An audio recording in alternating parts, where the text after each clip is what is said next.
បោះឆ្នោតគាំទ្រស្ត្រីជួយប្រទេសយើង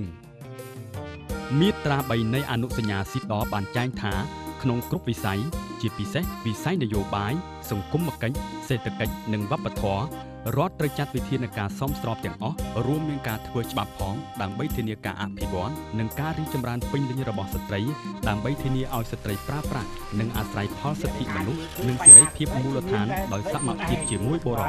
បងនិយាយអញ្ចឹងចិត្តដល់ពេលបោះឆ្នោតជ្រើសរើសតំណាងរាស្ត្រហើយតែតាមខ្ញុំសង្កេតឃើញគណៈបកនយោបាយមានការប្រកួតប្រជែងគ្នាសម្បើមណាសង្កេតមើលគណៈបកនេះជាប់ឆ្នោតនិងអ្នកជាប់ឆ្នោតមើលទៅដូចអាដែរហ្នឹងក៏បងបងហើយពិភាក្សាគ្នាពីរឿងអីហ្នឹងចាដៃឆ្កាជើងស្រាប់តែខ្ញុំមកដល់មាត់ឆឹងអត់ចេះទេតែមីងពងទៅជែកគ្នាពីរឿងបោះឆ្នោតទាំងខាងមុខហ្នឹងផាតដោយសារតែថ្ងៃបោះឆ្នោតកាន់តែខិតចិត្តចូលដល់ហើយហ្នឹងហ្នឹងហើយតែអ្នកខ្ញុំសង្កេតមើលដូចជាដដែលគ្មានអីប្លែកផងហ្នឹងអ្នកចង់និយាយថាម៉េចមានពាក្យដដែលផងមានពាក្យប្លែកផងហ្នឹងហើយដែលខ្ញុំចង់បញ្ជាក់នោះស្រាប់តែឥឡូវនាំគ្នាមកចង់បដាមុខផ្ទះខ្ញុំតោះនាំគ្នាចូលលេងសិនតោះបាទបងចូលក្នុងវិញជួយលេងសិនមកអូនហើយនាំគ្នាជើងអង្គុយមក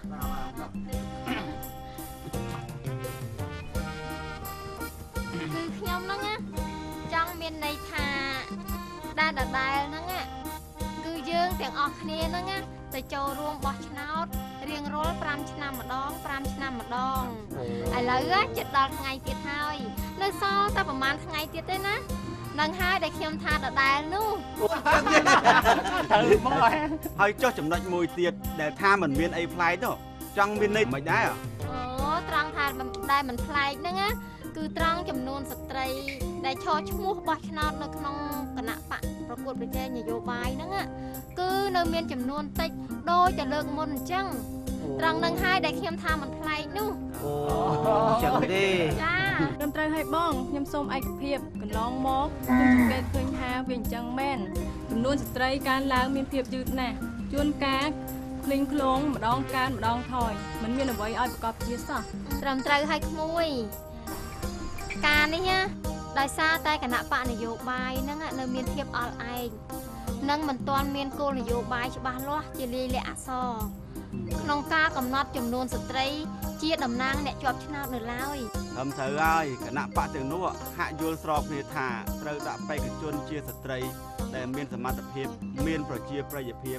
មានអតីតភាពខាងនយោបាយមានលទ្ធភាពនិងមានសេចក្តីក្លាហានទេរឿងនេះបើតាមយោបល់ខ្ញុំមិនមែនគេខុសទាំងស្រុងនោះទេគឺយើងទាំងអស់គ្នាហ្នឹងក៏ខុសខ្លះដែរពេលបោះឆ្នោតมันបានពិនិត្យឲ្យបានច្បាស់លាស់ថាគណៈបកនោះបានដាក់បេក្ខជនស្ត្រីនៅជួរលើឬក៏ឆ្លាស់ស្ត្រីបរោះដែរឬទេអូហ្នឹងហើយមានគោលនយោបាយជាក់លាក់ជួយគិតគូរដោះស្រាយបញ្ហាស្ត្រីហើយនិងកុមារដែរដូចជាបញ្ហាជួញដូរស្ត្រីហើយនិងកុមារបញ្ហាសុខភាពបាទអំពើហិង្សានៅក្នុងគ្រួសារអប់រំលោភសេពសង្ឃជីវៈនិងការរើសអើងនៅក្នុងការងារលាក់និងលាក់ហើយយើងត្រូវសង្កេតមើលថាតើគណៈបកនោះគេគោរពតាមពាក្យសន្យារបស់គេនឹងបានកម្រិតណាព្រោះយើងជាម្ចាស់ឆ្នោតយើងមានសិទ្ធិពេញលេញក្នុងការជ្រើសរើសមិនថាអញ្ចឹងហ៎បងត្រូវហើយដូច្នេះយើងត្រូវឲ្យឆ្លាតវៃនិងគិតគូរឲ្យបានល្អិតល្អន់ព្រោះវាមានសារៈសំខាន់ណាស់សម្រាប់យើងទាំងអស់គ្នាមិនថាអញ្ចឹងបាទអញ្ចឹងយើងនឹងទៅប្រាប់បងប្អូនយើងទាំងអស់គ្នាឲ្យប្រយ័ត្នតែមែនទែនចាប់ពីថ្ងៃនឹងតទៅត្រូវទៅបោះឆ្នោតឲ្យគណៈបកដែលគ្រប់គ្រងនិងផ្ដល់ឱកាសឲ្យស្ត្រី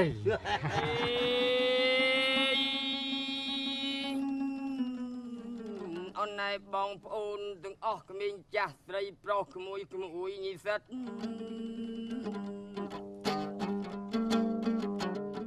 ដល់ពេលវេលាហើយយើងត្រូវគិតពិនិត្យពីរឿងនៃការបោះឆ្នោត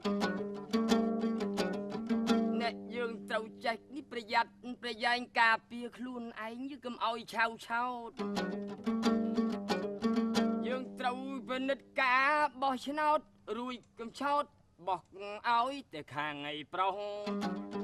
ឯណៃផ្លេចខាងគ្នាស្រីស្រីនេះជាសម្ដីកុំឲ្យខូចខកខំយើងមានស្ត្រីនឹងមៀតបរោះទើបវាមិនខុសឲ្យស្មើតភាពគ្នាអូនចុះអ្នកខាងនោះអញ្ជើញទៅណាតែមិនទាន់ហាត់ថាកំអាលីលីតែអញ្ជើញចូលមកស្ដាប់ទាំងអស់គ្នានេះជាវេលាដែលត្រូវអើយសម្រាប់ជើយអាយេអើនេះជាវេលាដែលត្រូវសម្រាប់ញ៉ា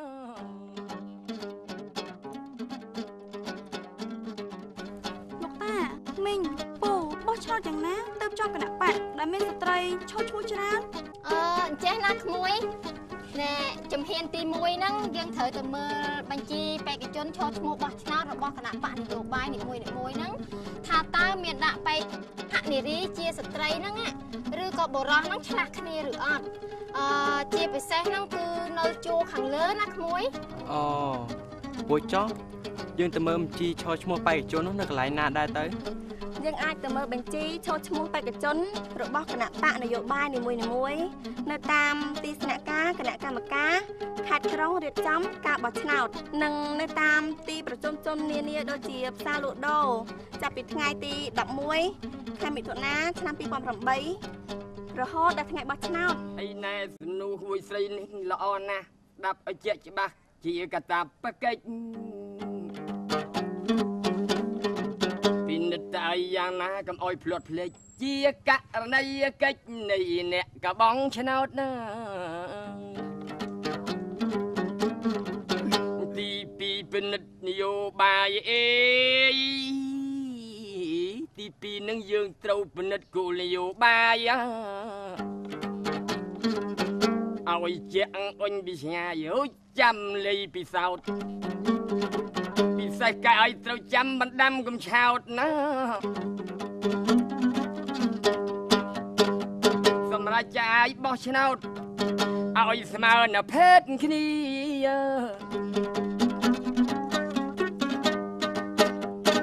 តែគណៈបកណាខ្លះលើកស្ទួយឲ្យស្ត្រីអេ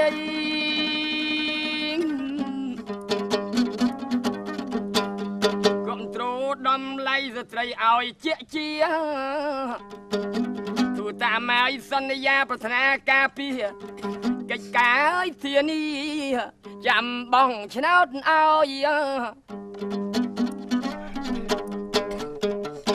ណែក្នុងអំឡុងពេលឃោសនា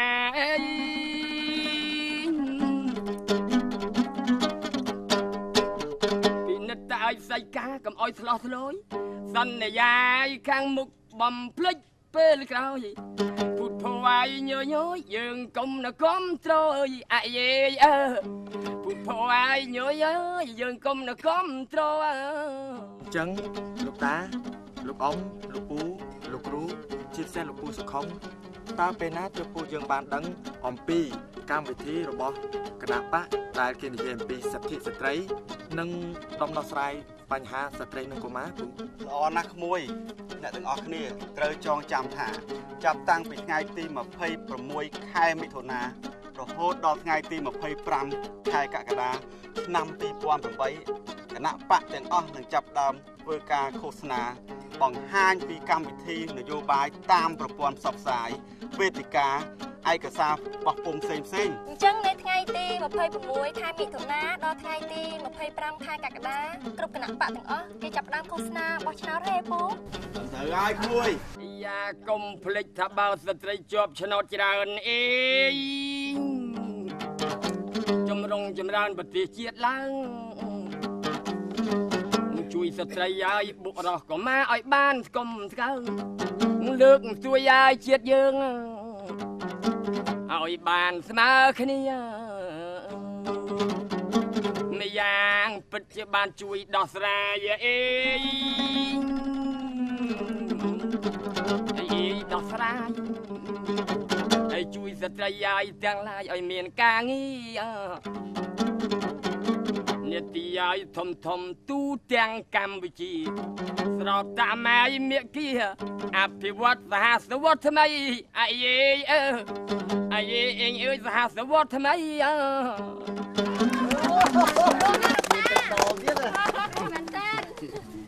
បងប្អូនពូមីងទាំងអស់គ្នាបញ្ហារបស់ស្ត្រីនឹងត្រូវបានដោះស្រាយនៅពេលដែលមានចំនួនស្ត្រីច្រើនចូលរួមក្នុងការដឹកនាំនិងការសម្រេចចិត្តបន្ថែមពីលើនេះទៅទៀតនៅពេលដែលស្ត្រីបានក្លាយជាអ្នកដឹកនាំស្ត្រីនឹងមានឱកាសលើកឡើងនៅតម្រូវការចាំបាច់របស់ស្ត្រីដើម្បីដាក់បញ្ចូលទៅក្នុងគោលនយោបាយនានារបស់ជាតិត្រូវឲ្យក្មួយហើយនឹងអាចឆ្លើយតបតម្រូវការនិងបញ្ហាស្ត្រីបានព្រោះអ្នកដែលមើលឃើញបញ្ហានិងដឹងពីតម្រូវការចាំបាច់របស់ស្ត្រីគឺមានតែស្ត្រីខ្លាំងប៉ុណ្ណោះពិតមែនហើយយើងមកឆ្នោតគ្រប់គ្រងស្ត្រីគ្រប់គ្នាវត្តមានស្ត្រីនៅក្នុងការដឹកនាំជាជំនួយដ៏សំខាន់ក្នុងការកែប្រែស្ថានភាពស្ត្រីនិងដោះស្រាយបញ្ហាស្ត្រីនិងកុមារផលិតដោយ Comfrel ឧបត្ថម្ភដោយ Pharmaceuticals NPA Trocare Oxfam Novit The People of Japan